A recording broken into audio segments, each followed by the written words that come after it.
When you feel not good enough, your actions and your intentions are slightly skewed by a little shadow of wanting to feel good enough, looking for someone to tell you you're good enough. Hello and welcome to the Business of Happiness podcast. I'm your host, Dr. Tarryn MacCarthy, and today is going to be a great day. Today, I am reminding you, in the words of the incredible, phenomenal, inspiration in my life, Maya Angelou, who said, "You are good enough as you are. You have nothing to prove to anyone." That's it. That's everything. You are good enough exactly as you are. Today, in this moment, you are good enough. Let's just sit there for a moment, because especially as healthcare providers, this speaks to one of our core wounds. You know, it's so interesting to me in my journey and in my new passion of coaching and supporting healthcare providers, dentists, doctors, physical therapists, whoever you are out there. If you are taking care of and providing care for the incredible men and women in your life, for your patients, for your family, for your team, then hear this: you are good enough. One of the things that catches us in our lives is a very similar set of core wounds, fears, insecurities that we established in our belief structure along the way. And one of the very common ones is not feeling good enough. And maybe you haven't even uncovered this in yourself, and maybe it isn't one of your core wounds, but it seems to be a very common one. And when we talk about core wounds, it's so interesting because that core wound is what makes us think certain thoughts, hold certain disempowering beliefs, and sometimes take actions that are out of alignment with who we really are at our core, who we want to be. Core wounds are the things that stop us from standing in our dreams, from reaching for the life of our dreams. Core wounds are the things that cause us to self-sabotage or not be grateful or present in the moment when everything we've asked for is coming true. Core wounds sabotage relationships, wealth, opportunity. So it's so fascinating when we can identify that core wound and begin to address it and set ourselves free from it. And today what we're talking about is the core wound of not feeling good enough. So how do core wounds happen? Well, generally they take place or they start in early childhood. When someone says something or an event happens that we in our child mind interpret to be a definition of ourselves. So maybe when you were 5, somebody said something to you that made you believe in your 5-year-old mind that you weren't good enough. And you've continued to hold on to that core wound throughout your life because as you got older, there kept being events that were evidence in your life to support that belief, that core disempowering belief. So maybe your parents got divorced, and at 7, you thought, well, that's evidence of me not being good enough. If I was good enough, they wouldn't have gotten divorced. Something a 7-year-old mind might think, but as we get older and more mature, it no longer serves us. But we forget to address that deep-seated belief about ourselves. It's so interesting because we allow ourselves to mature in so many other aspects. None of us think that we have to hold on to that 5-year-old's understanding of mathematics, right? We allow ourselves to develop and grow, but have you allowed yourself to develop and grow from beliefs that you had about yourself, intrinsic, self-defining beliefs as a child that now are impacting you in adulthood. And this one of not being good enough, I find very common in our profession, in dentistry and in medicine. Why? Because I think so many of us choose the profession to prove ourselves, to prove our worthiness. Somewhere along the way, maybe it felt good to take care of other people. If I save your life, I'll be good enough. If I heal you, maybe I'll be good enough. If I transform your life by transforming your smile, maybe that will make me feel good enough. But here's the thing about core wounds. Unless we address them for ourselves internally, nothing outside of us will ever be enough to overcome that not good enough feeling. Doesn't matter how many people tell us you are good enough. Doesn't matter how many times I remind you of Maya Angelou's incredible and beautiful quote. If you don't feel it from within, you'll never feel good enough. And it's interesting because in healthcare, it can actually work against us when we're constantly seeking self-approval from other people's validation. In other words, if every day I'm going to serve my beautiful patients and I don't feel good enough, I keep waiting and wanting my patients to tell me that I'm worthy. Maybe I keep waiting and wanting my team to prove it to me. But there's never going to be enough to satisfy that insecurity unless I address it for myself. And so often, what then compiles is some shame and guilt because really we just want to be great people. We just want to take care of one another. But if underlying that is this insecurity that I'm not good enough, seeking it outside of ourselves can sometimes get in the way of us being our best selves for other people.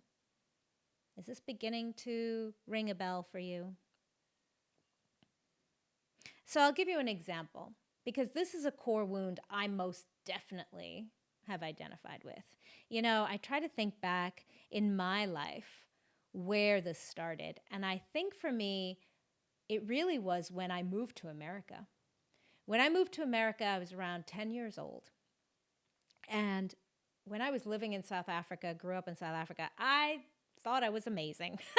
I was such a brave, proud little girl. I would sit in the front of the class. I would stand up on a stage. I would run as fast as I could. I would sing as loud as I could. I loved trying to be good at things. I loved feeling the joy of it. I never felt insecurity or not good enoughness until I came to America in the 80s and definitely was an outsider. Definitely spoke, looked, acted differently from all the other 10-year-olds and was told that I wasn't good enough in many regards. In fact, one of the things I remember so clearly is I used to ask a lot of questions. I was a very curious child. And I'll never forget my teacher in America putting up a big sign on the podium where he stood that said something to the effect of, there is such a thing as stupid questions, or think twice about the question you're about to ask. And it was very clear that that sign was put on the podium for me. It became very clear that I was asking too many questions. And immediately I interpreted that in my 10-year-old mind as not being good enough. I asked too many questions. The same thing was reflected in my friends. You know, I wasn't speaking the right way. I wasn't good enough. I wasn't interested in the same things my friends were interested in. I wasn't good enough. I wasn't wearing the right clothes. When we moved to America, we had very little money, and so we didn't have the clothes that all my friends had. We were really either getting some things off the incredible trash that our neighbors would leave, which was amazing. We were living in this incredible land where people threw really good clothes on their trash that was available for free. I thought it was awesome. Got my first pair of ice skates that way and felt so wealthy, but very quickly learned that it's not cool to have ice skates from somebody's trash. So once again, not good enough. That core wound sat with me and still rears its ugly head from time to time. But identifying that core wound is so important. So when I look back at my choices over my lifetime, taking care of others, being in a place of service, was a passion always for me. I love taking care of others. And I don't think that choice for me was directly related to not feeling good enough, but man, did it start to influence my choices within healthcare. I started to really put a lot of value on feedback from my patients, feedback from my team, feedback from my family. And every time I would weigh that in my mind whether or not it meant I was good enough. Now, the truth is, when you feel not good enough, nothing makes you feel good enough. It doesn't matter how much you push yourself. It doesn't matter how many accolades, how many degrees, how many patients you treat, how many lives you save, how many lives you transform. It will never be enough to satisfy that not good enough feeling. The part that begins to undo our intention is when we're seeking the validation constantly. So how can I be better to make people keep telling me and reminding me that I am good enough? Those little hits. If you're listening to this podcast, chances are you didn't get into business to be miserable. The problem is that people feel that if their business gets busier, if they start becoming more successful, that happiness will eventually set in. But it can actually get worse. This is why I created the Business of Happiness Prosperity Coaching. In this one-on-one coaching, we look at how to redefine success on your terms and re-find the joy and the passion in your dream. Visit me at thebizofhappiness.com and become the happiest business owner you know. You know, it's an interesting conversation to have in the lens of healthcare because it does speak a little bit to why we do what we do. You know, I think healthcare providers are often touted in the public as heroes, and many of us in healthcare don't feel that way. We don't feel like we're heroes. We're just doing what we do because we want to take care of other people, and sometimes we also want to hear it. Is it possible to do your best for someone and know and feel that and know that you are good enough, that your best is good enough, without hearing it back from them, without having that mirrored back to you? That's where the power lies. Because in truth, many of our patients don't always know or have the tools for saying thank you. Or they feel like they did, they just didn't say it in a way that we wanted to receive it. Do you need your patient's validation? Do you need those good reviews online? Do you need your family to constantly be telling you, thank you, you're good enough, this was great, this was amazing? And do you keep pushing yourself beyond exhaustion to get those accolades, to get those reviews, to get those comments? What if it was possible to identify, wow, I really have this core wound of not feeling good enough. I'm really seeking for a lot of space outside of me for that validation. How can I give it to myself? This is where so often what I talk about on the podcast of when you feel good, you can do good. When you feel insecure, you keep reaching for validation. When you feel not good enough, Your actions and your intentions are slightly skewed by a little shadow of wanting to feel good enough, looking for someone to tell you you're good enough. What if we all just realized, in the words of Maya Angelou, you are good enough? What if we could let go of the cultural misunderstanding that feeling good enough is not egotistical or selfish? There's that social norm of martyrdom. We should have to give ourselves away. We should be constantly giving up of ourselves.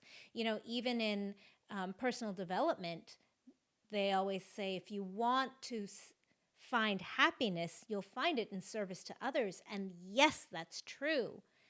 Feeling fabulous about serving others is an enormous happiness builder, but not if it comes with a caveat of needing that validation from the person you're serving. Can you give to your patients and your team and your family without needing them to thank you or even to recognize? Don't get me wrong. It feels really good to hear someone say thank you. It feels really good to be seen and recognized for your efforts. That's huge. Now imagine the superpower of being able to give that to yourself. Being able to say, wow, Tarryn, you really have taken great care of your patients this week. You made some great choices. You have done a very good job, just the way you are. You don't need to be better. You don't need to get more degrees. You don't need to do better online. You don't need to put in more hours. What you do and who you are is enough. Imagine that. Imagine that self-validation. Imagine showing up every day to work, to serve your patients without needing them to validate your efforts. This is pretty deep stuff. This is my life's work. This is what I love to support my incredible clients with, because when we feel that self-validation, we're not looking for it. So if my patients are having a bad day, it doesn't make me feel less worthy. If they don't say thank you, if they don't recognize my efforts, it's okay, because I'm recognizing my efforts. See the difference? Needing somebody to validate and to give you that validation is very different from offering it and being able to support ourselves in the understanding that, guess what? You are absolutely enough and worthy of it. Imagine showing up to work every day feeling completely worthy. Like you don't have to prove it to anyone. You're going to do your best. And you do not need to earn your worth or your enoughness. Because that's the truth. That is the truth. So one way to do this is to think back into your childhood and recognize when that belief actually attached to you. When was it? What was the conversation? What was it that you used as evidence of you not being good enough? And can you just step outside of that story for a moment and recognize it for what it really is? That person who said something to you was just going through their own bad day, their own insecurities, their own core wounds. Those little kids all around me when I moved to America who were mocking me for my clothes, they were just kids. They were other 10 and 11 and 12-year-olds who were just struggling with their own identity, trying to fit in. They didn't have anything malicious behind it, but it also was not the truth. Of course I was good enough. Of course I was good enough.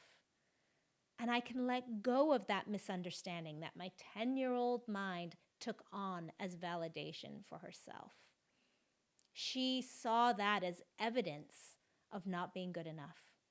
But just like at 10 years old, I didn't understand calculus, I can allow my 10-year-old self to learn from it, to see it differently, to see that every single one of us is good enough. We're all trying our best. Even in healthcare, all of us are trying our best. None of us wakes up in the morning and thinks, I'm going to be the worst dentist today. I'm going to be the worst physical therapist today. No, we go in trying our best. If there's one thing I know about you in healthcare is that you really care about other humans. In fact, sometimes we care so much, we want to do the most perfect job for them. And what a beautiful trait to have. What a beautiful value to have. And know that you are enough exactly the way you are in order to do that. You do not need to prove anything to anyone. Give yourself permission that it doesn't need to be proven to you by anyone. Give yourself that proof. So how do I do that? I remind myself every day, Tarryn, you're good enough. You're more than good enough. You have a beautiful heart, and you are doing great work in this world. Giving myself that validation. You know, I have to be honest with you. When I first started doing it, it felt so weird and uncomfortable. It felt so awkward. It felt selfish. It felt egotistical. I mean, all the judgmental words. Let's throw it on there. It felt very weird to say, Tarryn, you are amazing, and you are doing a great job, and you are absolutely worthy and good enough to take care of these incredible patients. That felt weird. But it's very important work. Just because it's weird doesn't mean we don't do it. Because when I validate myself, I don't need it from someone else. So I can give my care more freely without condition.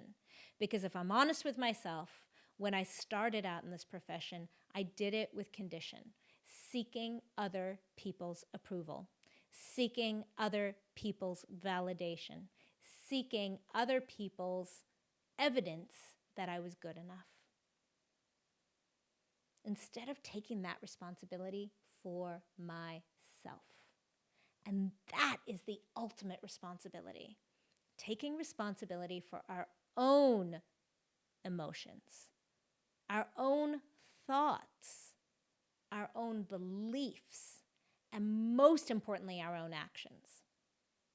See, because often we jump to the actions part. We think, oh, I'm going to take responsibility for my actions. And then during the day, sometimes we take action without thinking, or we do so reactively. And then at night, we get home and we think, oh my gosh, I can't believe I did that. Or we justify what we did. We try to feel better about it. So it has to start with our thoughts and our feelings. It has to start there. And it has to start with taking responsibility for how I feel about myself. And knowing that I have to remind myself that I'm good enough. I can't ask someone else to do it for me. Ooh. Deep stuff, my friend. We are starting out this week going deep. I knew I needed to bring this to this conversation today because I've been noticing this in so many of our beautiful colleagues. It's the same core wound. And if you're identifying that in yourself, please give yourself some grace. Let yourself know, thank you for letting me have this realization now. Try to let go of the judgment if you're beginning to judge yourself about actions you may have taken that were evidence of this insecurity or disempowering belief. Let go of the judgment and just sit in the gratitude of the understanding right now that you have. Wow, I think I might have a core wound of not feeling good enough. And now I see it in my actions and my thoughts and my feelings. The awareness is everything. Everything. And if you did identify with this, then you might be interested in this amazing course that I have poured my heart and soul into, and 10 years of study and research and learning from experts. And this course is specifically for healthcare providers, dentists, doctors, auxiliary team members, professionals in healthcare. That's what this course is for, and it's coming out in January 2023. And if you're listening to this and you think, oh my gosh, I think I might have a core wound of not feeling good enough, come to me, my friends. You're going to love this course. It will literally change your life. It'll change the way you practice your craft. It'll change the way you practice medicine and dentistry. It'll change the way you parent, I promise, from a more empowered place.